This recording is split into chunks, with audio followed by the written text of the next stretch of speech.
Cathie Wood is warning investors about deflation caused by technological advances. Wells Fargo and Bank of America have shown little to no growth and even decline over the past several years. The Rona, which has accelerated the adoption of technology, has also exposed weaknesses in the companies that have failed to do so. A sector where technological adoption is lagging is the financial industry. The system is old and failing to keep up with the times, let alone satisfy the needs of its customers. The same infrastructure that once played a key role in their success may be the nail in their coffin. The industry is ripe for disruption, but who will be the one to do the disrupting? SoFi, which was founded in 2011, was built on the back of the fintech revolution and took a more user-centered approach when compared to the banks. Because of this, their customer base has grown significantly. What was once a complicated process, SoFi has made simple. They have proven time and time again that they are able to keep up with the times. Will SoFi and the rest of the fintech companies replace the legacy banks the same way that cars replaced horses and eventually electric cars replaced gas cars? In this video, we will go over why the legacy banks, which have been struggling to keep debts low while expenses continue to rise, are not able to compete with the much leaner SoFi and the other newly created fintech companies. A lot of these legacy banks took major hits in 2020 due to the illness, and with the environment slowly regressing into the state it was in last year, it's hard to see how they will do this second time around. Welcome to Wealth Gambit.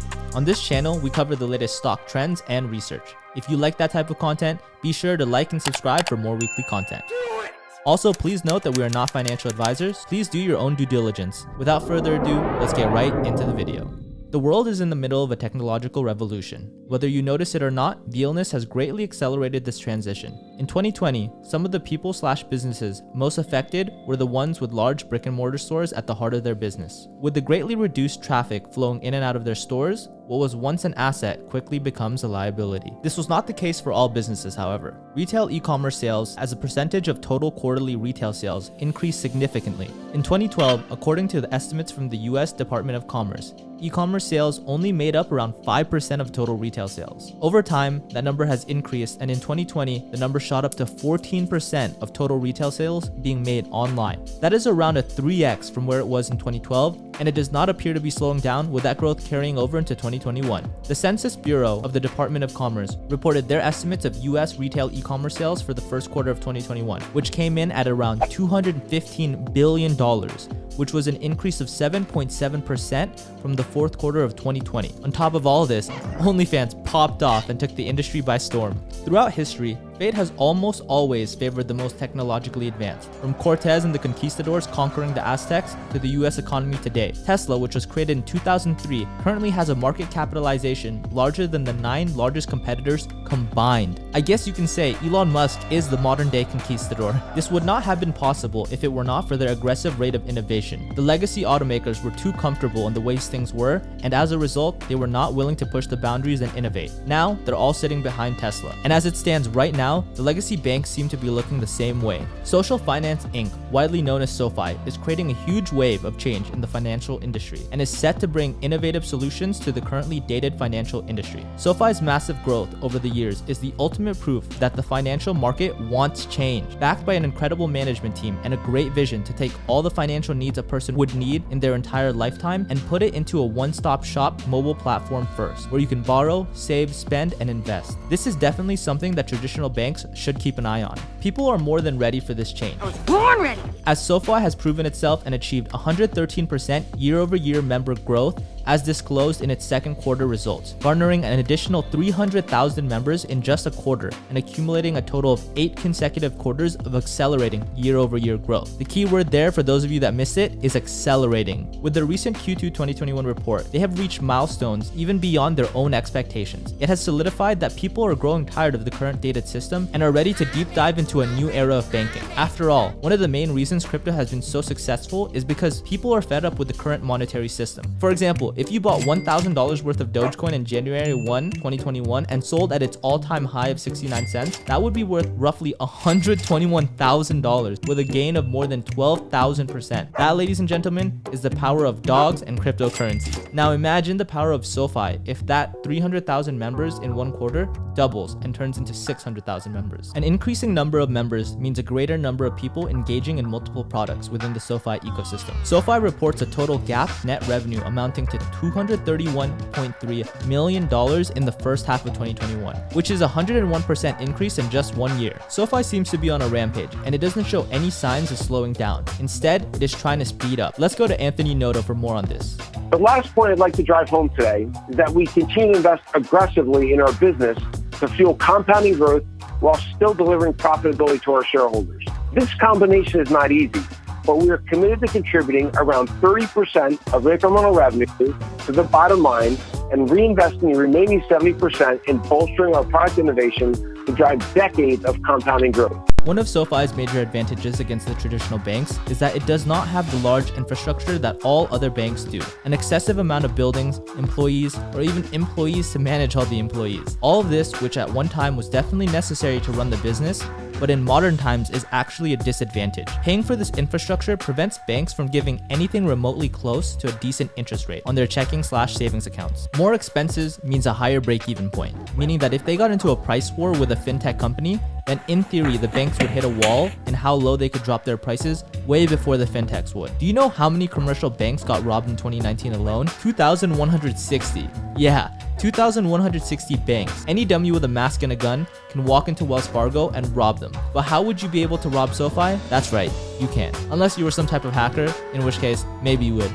But anyways, let's get back to revenue. Not only did they increase their revenue, but their EBITDA has also shown positive trends over the last 4 quarters. Second quarter EBITDA came in at 11.2 million, which marked the 4th consecutive quarter of positive EBITDA, and 35 million higher than the second quarter of 2020, which was very negative. SoFi's 3 business segments have shown a great increase in revenue. Its lending segment had net revenues of 166.3 million on a GAAP basis and 172.2 million on an adjusted basis in the second quarter of 2021, which is an increase of 73% and 47% respectively year over year. Its financial services segment had significantly grown its revenue to $17 million, as shown in its quarter 2 2021 result, a huge jump from its $2.4 million revenue in the first half of 2020. The key to this relevant success is brought about by a huge number of new members and activities in their SoFi Invest business. I'm sure you've heard of Galileo, aka the father of modern science. Well, SoFi acquired Galileo API, aka the father of global payments processing. Galileo Financial Tech has doubled their accounts from 36 million at the time SoFi acquired the platform last April 2020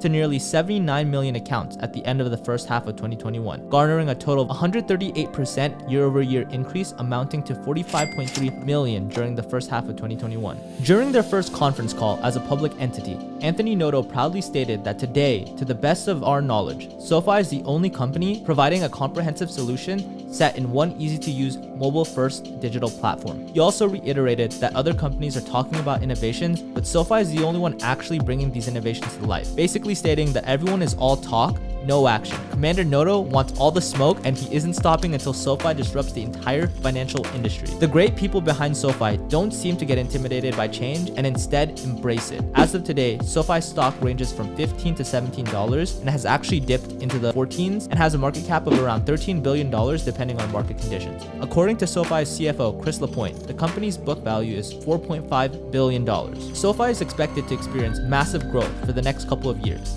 And if Anthony Noto's plan to aggressively reinvest in the company succeeds, maybe even decades, the financial industry is becoming more technologically advanced and SoFi is ready to lead the way. The decline of banks.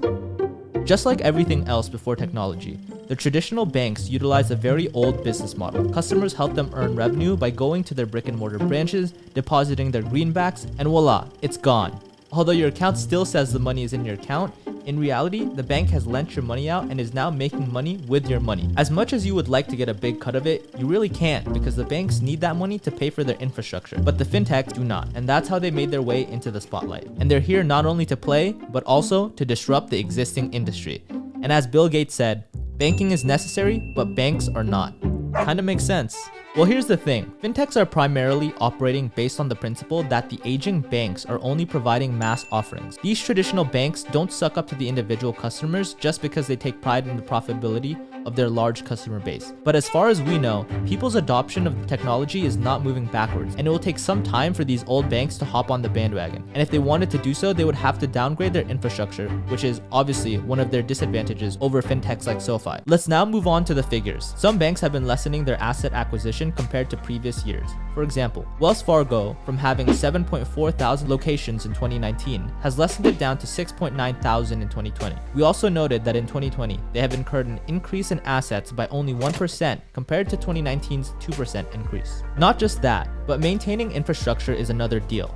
Looking at the numbers, well-established and big banks of the United States had increased their expenses related to their occupancies alone from 2018 to 2020. Bank of America had a major increase. In 2018, they had 6.32%, and it went up to 7.22% in 2019. And in 2020, not any better since it increased up to 8.35%. Wells Fargo is no exception. From 6.17% in 2018, 6.71% in 2019, and a big jump in 2020 up to 8.79%. It can be noted that even before the health crisis began, both banks had increased their expenses year over year. On the other hand, if compared with SoFi, who declared they don't have any long-term liabilities, traditional banks have this increasing nightmare. JP Chase has been doing pretty well on their debts in 2019 since it went down to negative 10.20%, but then in 2020, their debts went up to 4.53%. Bank of America, on the other hand, has increasing debts from 6.22% in 2019 to 6.49% in 2020. So specifically, studies confirm that these traditional banks are product-centric. When it comes to their brick-and-mortar branches, there is less community engagement with the product.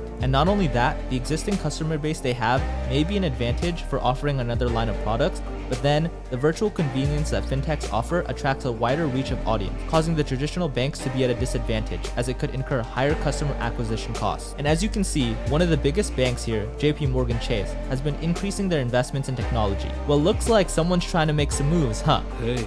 JP Chase's CEO, Jamie Dimon, admitted that banks are now playing an increasingly smaller role in the financial system, as these innovations are here to stay. Don't forget to subscribe and hit that notification bell, and more importantly, comment down below who you think would win in a fistfight between JP Chase's Jamie Dimon or SoFi CEO Anthony Noto. We have our money on Commander Noto taking the dub. On top of that, it seems that the fintechs have more independence when it comes to getting data from third-party providers, unlike the traditional one. This is one of the conflicts being faced by the banks now. How are they going to modernize everything and keep up with all these growing fintechs while minimizing their operating costs? After all, their employees need to be compensated and physical locations need to be paid for. With the increasing rivalry against fintechs, traditional banks have to deal with a clash between the data capabilities, greater client trust, and security, as well as specializing financial products that are being featured in fintechs. Perhaps they need to restructure and consolidate, but they would have to incur massive amounts of loss that could have been in the pockets of the company's management and shareholders. It is indeed a tough time for banks, and if they won't change their gears in the next few years, then their ass is grass.